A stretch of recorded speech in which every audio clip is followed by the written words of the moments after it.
astounding. I don't know the criteria, but let me join. Thank you very much, and let me appreciate my brother Macron for putting this how dare you summit together. Our expectations of this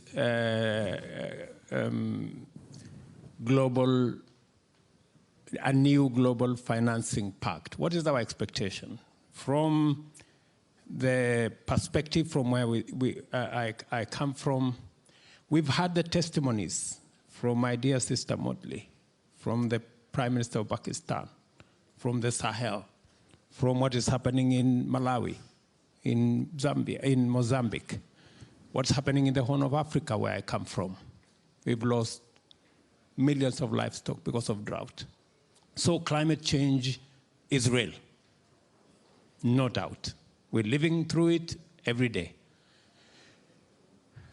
From where I sit, we need out of this summit, we need two outcomes.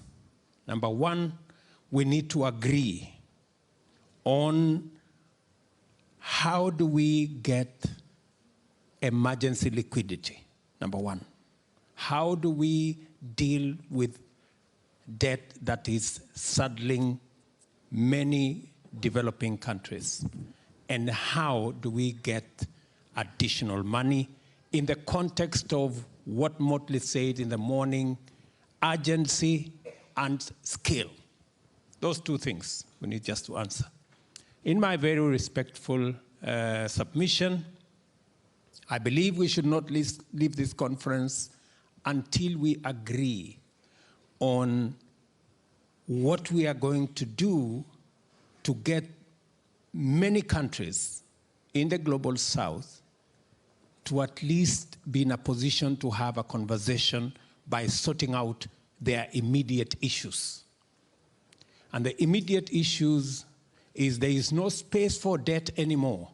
We need to deal with it. We need emergency liquidity in the context of where we are today, coming from the pandemic, getting into the war in Europe and getting into the climate change situation, the many crises we have to sort out.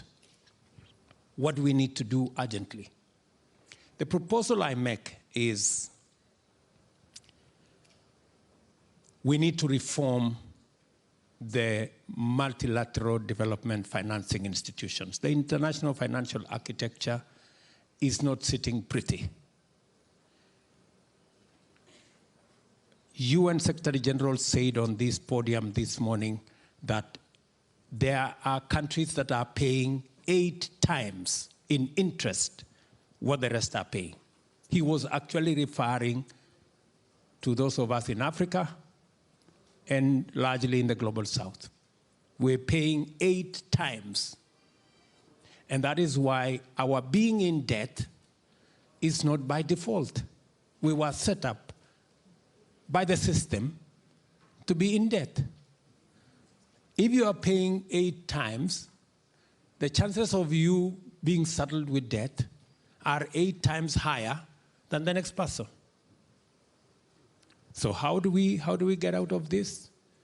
Our suggestion is that before we leave here, let us agree, let us have a consensus on a win-win. The multilateral development banks have shareholders. Those shareholders cannot allow them to make certain decisions. So it's okay. So how do we keep the shareholders happy? Let us tell them, we will pay our debts. Give us 10 years or 15 years grace period and make the debt a 50-year loan. And we stop paying, we start with not paying the money we are supposed to pay next year. And they give us 10 years. What will happen is immediately the resources that we were supposed to pay for debt servicing become available to us to sort out the immediate issues. I'll give you an example. In Kenya, we are paying $5 billion every year to service our debts. If we got an opportunity not to pay the $5 billion, and it is made available to us to provide water, to provide electricity, to do development, we would have money at scale. And if it was done for 10 years, and we are given 20 years grace period, we would be sorted. And everybody will be happy. We will still pay our debt. It has just been postponed. So the shareholders have no problem. And we have immediate money to deal with our situation, so we are also not doing badly. So we can have a win-win. Hopefully, before we leave here, we have that agreement. I don't think it is unfair for us to ask. And I think it is a win-win. That's number one. Then we will go into the journey of reforming the multilateral development banks. We will even transform them. And I agree with Motley, it is possible for us to raise $500 billion to be able to plug into the gap that our restructuring of 10, 20 years or 50 years creates. So we can do that. It's so simple. Number two, our next expectation, so that we can have a better conversation in Nairobi, is to agree on climate financing.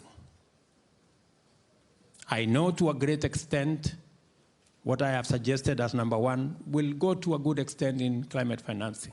But if we have to deal with the climate financing in the context of what we agreed in 2015, in the consensus we built out of the Paris Agreement, this Paris Agreement,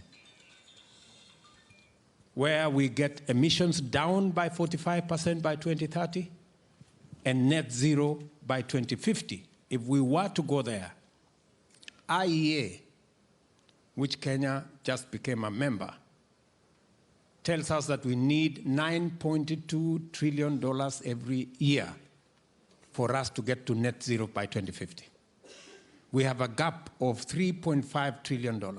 How do we raise $3.5 trillion to be able to close that gap? And I'm very sympathetic to what you said.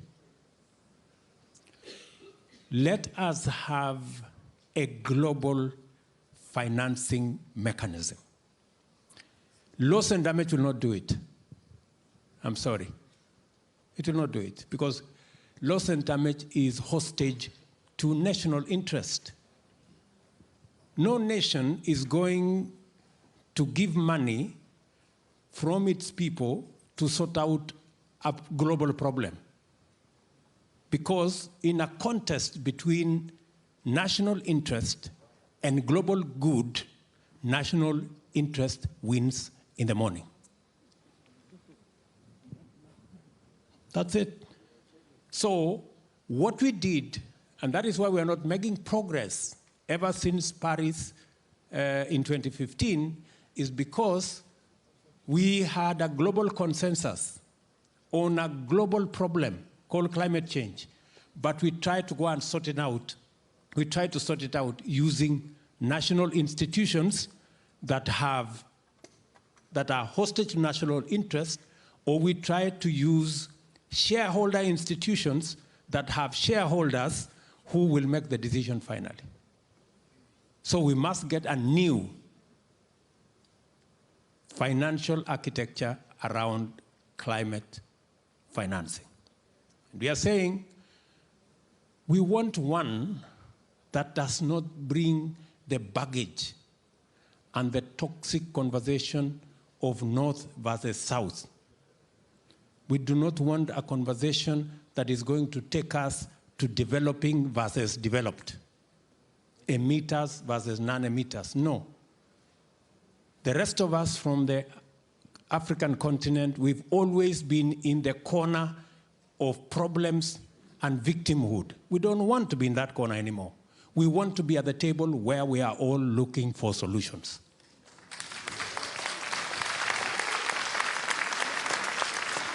That is why we are in this conference. We have not come here to complain to anybody. We've come here because we want to look for a solution. We want to come up with a win-win. How are we going to arrive at a win-win? We already have suggestions on the table.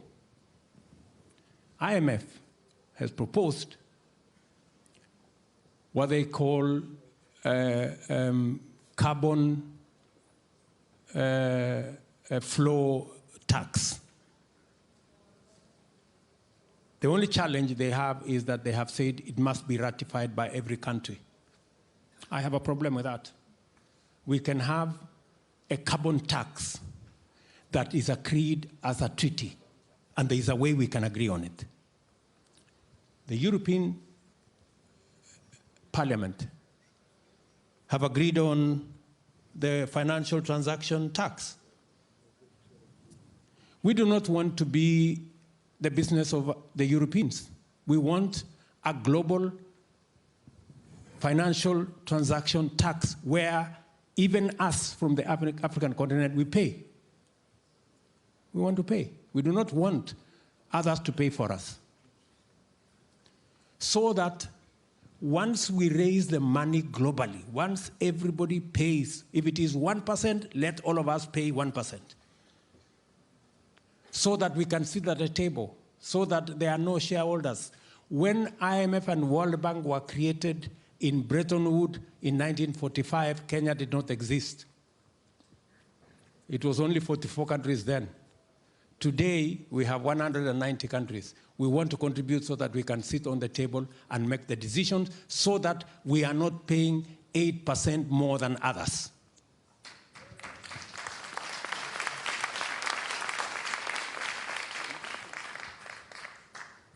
Let us agree to pay the aviation tax. We have no problem. Let us agree on the shipping tax, and we want to pay. We don't want anybody to pay for us. We want to pay our percentage.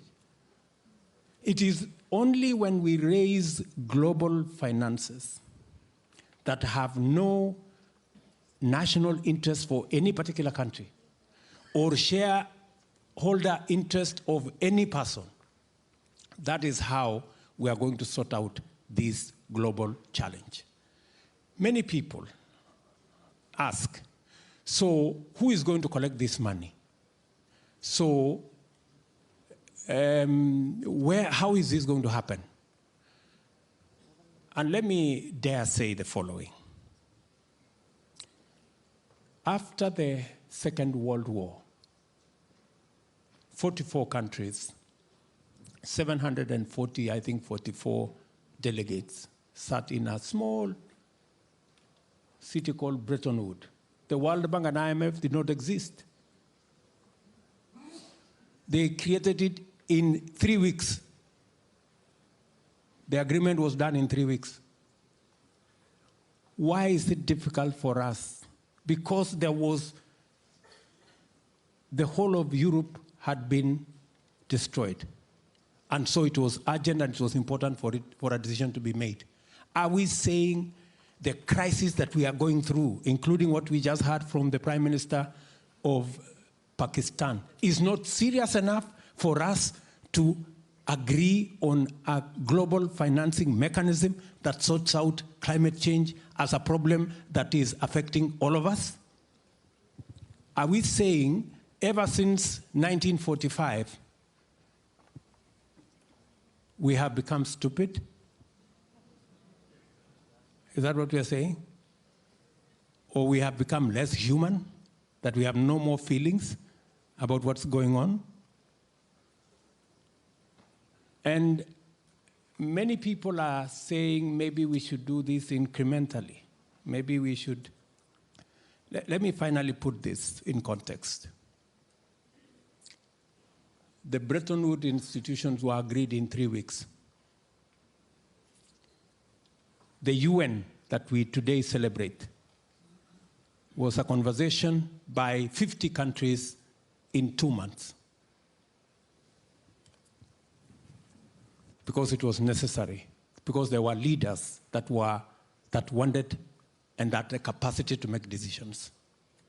Are we saying that we are incapable of making the decisions that are required of us as leaders in the context of where we are today?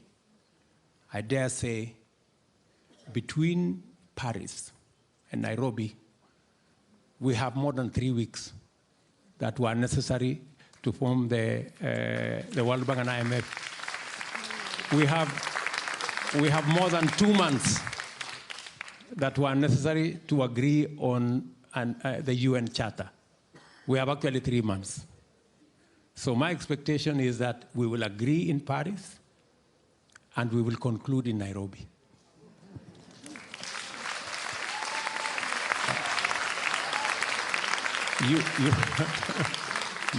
You asked me about my expectation. That's my expectation, that we will put this together.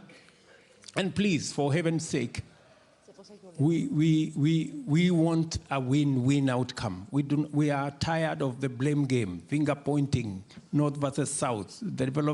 In any case, on this subject of climate change, there is no developed, there is no developing. We are all in trouble. And let me finalize by saying the following. And that is why it is necessary and urgent for us to make the decision now, is that we are not in the right trajectory. When we agreed in Paris in 2015 to reduce emissions by 45% by 2030, what has happened? Today, Europe has done very well. You have reduced emission by 25%, by 20%. OECD countries have done well. You have reduced emissions collectively by 12%. But because the rest of the world don't have the money to do it, emissions have gone up elsewhere by 37%. So what happened to the 20% down in Europe? And what happened to the 12% down in OECD? Nothing happened, because overall, on average, the emissions went up by 17%. So we are not doing well. We are not going in the right direction. We are going backwards. So it is urgent that we all agree on how to go forward. And why specifically do we need to target taxing fossil fuel? Because it is the fuel, it is what is contributing 73% of all global gas emissions that are causing trouble in our globe. That's why we must go there. And that is the difficult conversation we must have, and we must have it in this Paris meeting and summit. Thank you very much.